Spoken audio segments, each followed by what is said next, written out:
Thoothukudi WGC ரோட்டில் உள்ள கட்சி அலுவலகத்தில் நம் நாடு நம் மக்கள் நம் எதிர்காலம் கட்சியின் ஆலோசனை கூட்டம் இன்று நடைபெற்றது. இக்கூட்டத்திற்கு கட்சியின் தலைவர் பொன்குமரன் தலைமை வகித்தார்.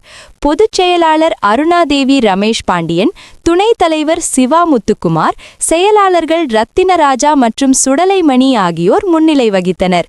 இக்கூட்டத்தில் கட்சியின் 16 முக்கிய லட்சியங்கள் குறித்து விரிவாக ஆலோசிக்கப்பட்டது. குறிப்பாக லஞ்சம் மற்றும் ஊழலை ஒழித்தல், டாஸ்மாக் கடைகளை மூடுதல், கல்வி மற்றும் தொழில்களை பெருக்குதல், விவசாயத்தை மேம்படுத்துதல் மற்றும் நீர்நிலைகளை பாதுகாத்தல் போன்ற மக்கள் நலன் சார்ந்த கோரிக்கைகள் வலியுறுத்தப்பட்டன. மேலும் ஜாதி மத வேற்றுமைகளை அகற்றுதல், நவீன மருத்துவ வசதிகளை ஏற்படுத்துதல், நீதிமன்ற வழக்குகளை துரிதப்படுத்துதல் மற்றும் தேர்தல் முறைகளை இந்திய அரசியலமைப்பு சட்டத்தின்படி நேர்மையாகவும் வெளிப்படையாகவும் நடத்த செய்தல் போன்ற லட்சியங்கள் குறித்து பேசப்பட்டது. இதனைத் தொடர்ந்து கட்சியின் உறுப்பினர்களுக்கு புதிய அடையாள அட்டைகள் வழங்கப்பட்டன. மேலும் செய்திகளுக்கு தூத்துக்குடி மக்கள் செய்தி சேனலை சப்ஸ்கிரைப் செய்யுங்கள்.